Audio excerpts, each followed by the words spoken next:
Hello guys, today I will be showing you how to compress large PDF files for upload. If you find this video helpful, please do like and subscribe. So let's start.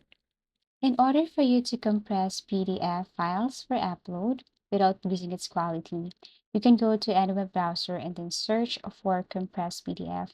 There are tons of tools and online platforms here that can help you in order for you to compress a large PDF files.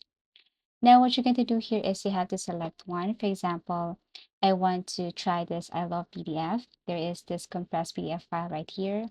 And all you have to do is select that file, tap this one, and then import that file from your computer, laptop, or whatever device you have.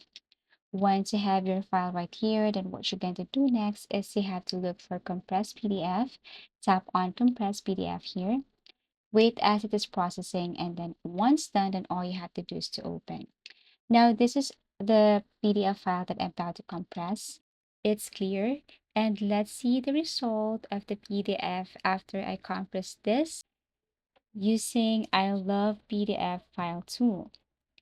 Okay, and then once done, then I have to go to download folder or tap downloads here, double click, and this is the result. So this is how easy it is to compress large PDF files for upload. And as you can see here, it didn't lose the quality of the PDF file. Thank you for watching and see you again in our next video tutorials.